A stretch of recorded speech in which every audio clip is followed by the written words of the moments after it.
후반기 지방의회 원구성조차 마무리짓지 못하고 있는 목포시 의회. 이번에는 이해 충돌 당사자가 상임위원장 후보로 나서 논란입니다.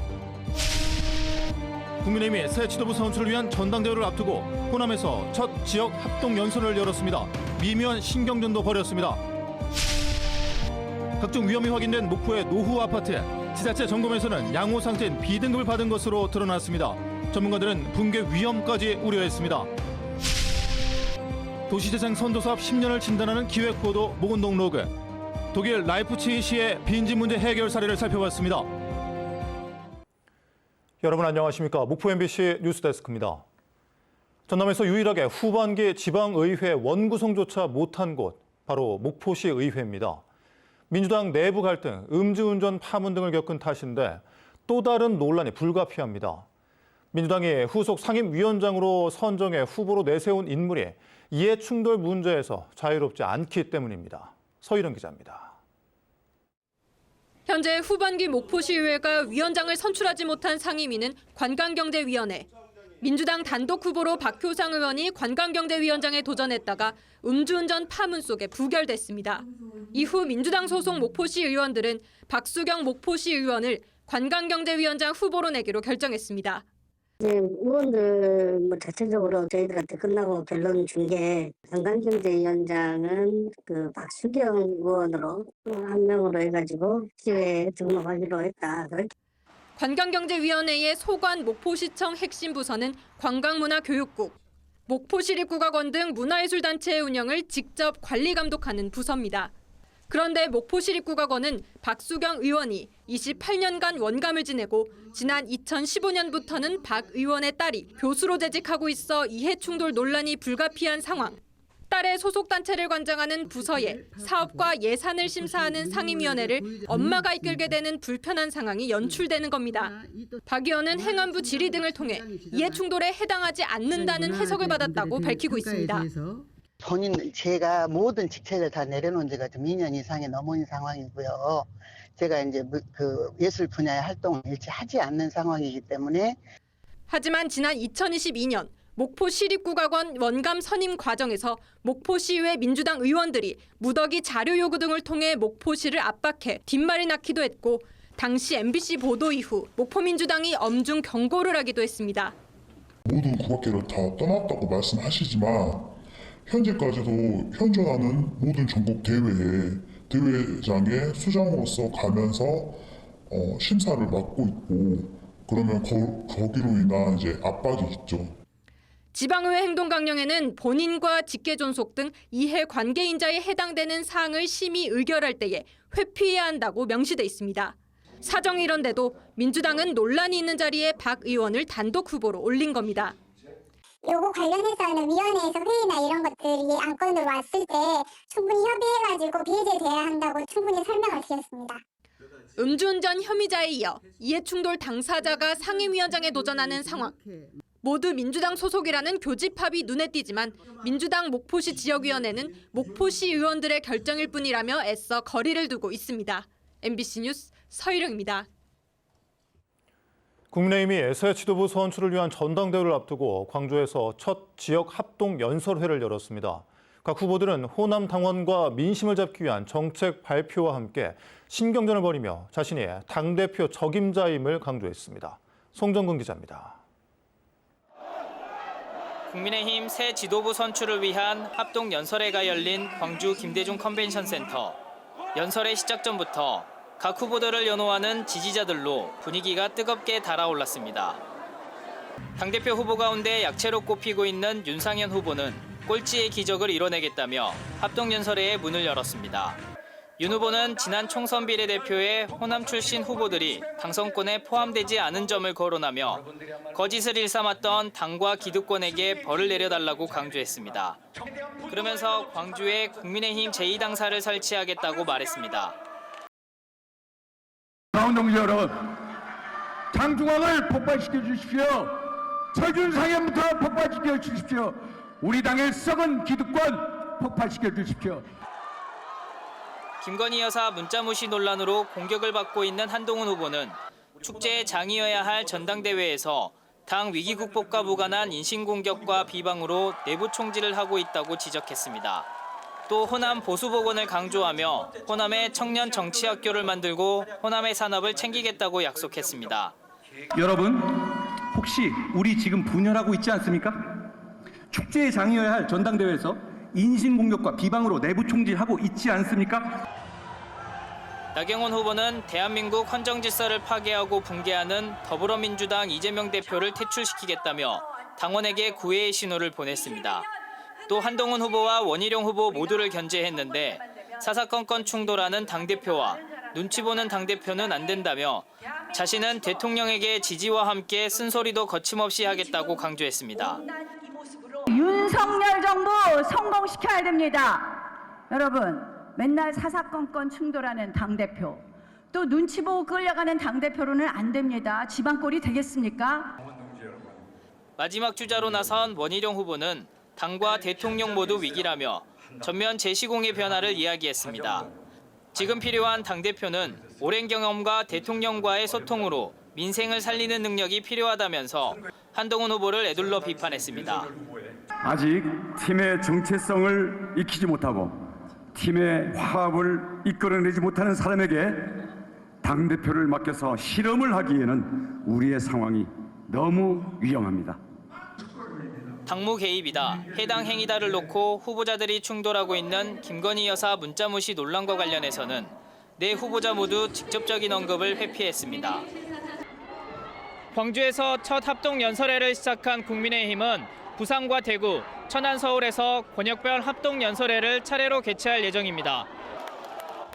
본경선 여론조사는 중앙선거관리위원회 온라인 투표 시스템 K보팅에서 오는 19일과 20일 이뤄지며 ARS 여론조사 결과와 합산한 득표율은 23일 전당대회에서 발표됩니다. MBC 뉴스 송정근입니다. 전라남도가 국립의대와 대학병원 설립을 위한 정부 추천 용역 착수 보고회를 열고 선정 절차에 본격 돌입했습니다. 용역 기관으로는 AT커니 코리아와 법무법인 지평 컨소시엄이 참여하는 가운데 이들이 3단계 절차를 거쳐 정부 추천 대학을 선정하면 전라남도는 오는 10월까지 의대 설립 대학을 정부에 추천할 예정입니다. 한편 전라남도는 용역과업 지시서의 설립 방식과 관련해 단독 의대를 명시하지 않고 다양한 방식을 거론해 전라남도가 과거 추진했던 공동의대 가능성을 다시 열어둔 것 아니냐는 해석도 나오고 있습니다. 정부가 시중에 쌀 재고 물량 5만 톤을 매입하기로 결정했지만 지난해 11월부터 시작된 산지 쌀값 하락세는 계속해서 이어지고 있습니다. 통계청에 따르면 지난달 25일 산지 쌀값은 80kg 기준 18만 6,376원으로 전회에 비해 0.4% 하락한 가운데 이는 3년 전 동일 시점 기준 쌀값인 22만 1,308원과 비교해 15.8% 떨어진 것으로 파악됐습니다. 이달까지 전남 지역 벼 재고량은 지난해보다 82%가량 증가한 15만 2천여 톤입니다. 빗물 새는 노후 아파트 보도 이어갑니다. 비가 새고 화재 등 각종 위험이 확인된 이 아파트는 3년 전 지자체 점검에서 안전 등급이 양호 상태인 B등급으로 진단됐는데요. 취재진이 전문가들과 함께 현장 점검한 결과 붕괴 위험까지 있는 것으로 나타났습니다. 김규희 기자입니다. 장마철 빗물이 줄줄 새는 목포의 노후 아파트. 얼마나 위험한지 직접 확인하기 위해 취재진은 전기와 소방, 건축 분야 전문가 자문단을 꾸려 현장을 다시 찾았습니다. 먼저 한국전기안전공사에서 2층 배전반을 열어 점검을 시작하자마자 7가구 가운데 2가구에서 누전이 발생한 사실부터 확인됩니다. 피복이 손상이 돼서 합선이 발생할 수가 있고요. 물기가 들어갔을 때 누전이 발생할 수가 있고, 그다음에 접촉 부분에 이제 먼지라든지 습기가 차서 이제 그 트래킹 현상에 의해서 화재가 날 수도 있는 부분. 소방서에서는 전기로 움직이는 화재 경보기가 빗물에 젖어 먹통이 되면 대피 시 어려움을 겪을 수 있다고 우려했습니다. 천장 부분은 나무이기 때문에 물을 이제 지금 계속 그 건물에 물이 침투되어 있는 상황이고, 저 천장 자체가 좀 썩어 있고 지금 현재 그런 상황이라 언제든지 붕괴될 위험이 매우 큽니다. 화재의 안전사고, 붕괴 위험까지 있는 위험천만한 아파트. 그런데 이 아파트 목포시의 정기안전 점검 결과 안전등급 B등급으로 양호 상태인 것으로 파악됐습니다. 2021년 조사된 해당 아파트의 정기안전점검 결과표를 입수해보니 옥상 지붕 방수층의 손상 상태가 양호하고 보수가 필요 없다고 기록돼 있습니다. 목포시는 해당 아파트가 2020년 11을 일부 지원받아 방수 공사를 하는 등 개선된 부분이 있어 한 해 만에 D등급에서 B등급으로 오른 것으로 추정된다고 설명했습니다. 2020년도에 방수 공사를 했기 때문에 그 기간이 방수 공사하고 얼마 안 돼서 아마 그렇게 나오지 않았나. 정확한 것은 저도 수행 기간에 한번 문의를 드려야. 문제는 한 번 등급이 올라가면 더 이상 지자체 안전점검을 받지 않게 되는 사각지대에 놓인다는 겁니다. 현행법상 지자체장은 공동주택 관리와 안전사고 예방을 위해 안전점검할 수 있는데 강제 조항은 아니어서 D등급 이하의 위험한 건물 위주로 점검하고 있습니다. 노후가 되면요, 사업이나 인도에 철근을 녹슬게 만들거든요. 조금 시간이 가면 예를 들면 거의 돌이 이제 많이 쓰다 보면은 빈혈이 많이 생기고 결국에는 이제 붕괴로 가는 것입니다. 노후 아파트는 손봐도 또 문제가 터지기에 꾸준한 안전관리가 필요한 실정. 전문가들은 특히 해당 아파트의 경우 붕괴 위험까지 있어 안전점검이 시급하다고 강조했습니다. MBC 뉴스 김규희입니다.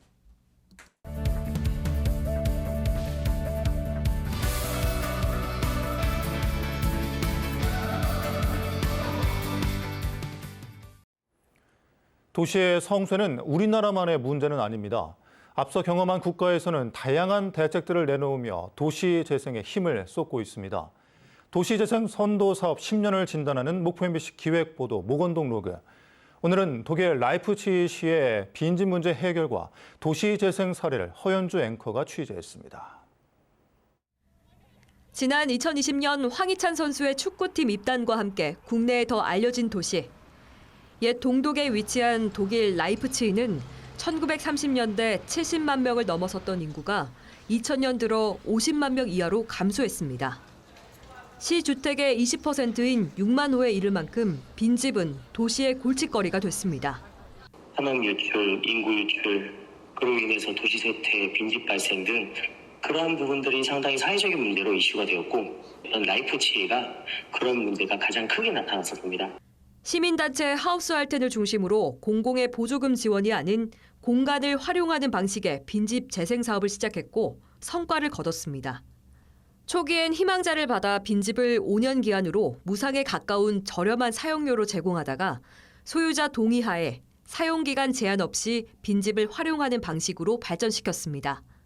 소유자의 경우에는 내가 사용하지 않으면서 비용이 드는 것을 방지할 수 있고 그리고 반대로 사용자 입장에서는 사용자는 저렴한 또는 무상으로 공간을 활용함으로써 건물에 대한 유지관리와 기본적인 수리를 할 수 있는 화물 공항 투자 등 일자리 사업의 확충과 예술, 문화 중심지로 떠오르면서 라이프치히는 다시 주목받는 도시가 되고 있습니다.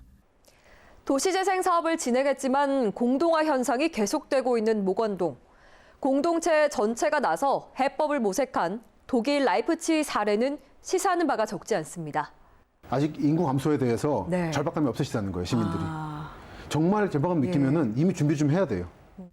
MBC 뉴스 허연주입니다. 전남과 전북, 경남 등 8개 영호남 시도 단체장들이 무주에서 열린 제18회 영호남 시도지사 협력회의에서 지방 분권 강화와 지역 균형 발전을 위해 공동 노력하기로 합의했습니다. 8개 시도는 지역의 저출생, 지방 소멸 위기를 타개하기 위해 사회보장 제도를 신설, 변경할 수 있도록 협의 절차를 개선하는 것을 비롯해 지역 기후 대응 기금 국가 지원 등을 공동 협력 정책 과제로 꼽았습니다. 지난 4일 목포의 한 병원에서 폐렴으로 입원 중 향년 87세를 일기로 입적한 법륜종 종정 정각 큰 스님의 영결식과 답의식이 오늘 오전 10시부터 목포 보현정사에서 봉행됐습니다. 불교식 화장 의식인 답의식에는 조계사 등 전국 사찰에서 모인 원로 스님과 박홍렬 목포시장, 김원희 국회의원, 그리고 신도 등 1000여 명이 참여했으며 사찰 화재 등을 예방하기 위해 소방차와 구급차가 현장에 배치됐습니다. 수습된 정각 스님의 유골은 49제가 마무리되는 다음 달 14일까지 대웅전에 안치될 예정이며 이 기간 매주 수요일에는 추모 법회가 진행될 예정입니다. 인구 감소로 지역 소멸 위기를 맞은 목포시가 신안군과의 통합에 행정력을 모으고 있습니다. 목포시는 그동안 농촌 일손 돕기와 신안 농산물 구매 등을 통해 양 지역 간 통합 공감대 형성에 주력해왔다며 오는 9월에는 양 시군 단체장의 업무 협약을 통해 섬 주민 화장로 증설과 관광상품 공동 개발 등 상생과제 이행에 나서겠다고 밝혔습니다.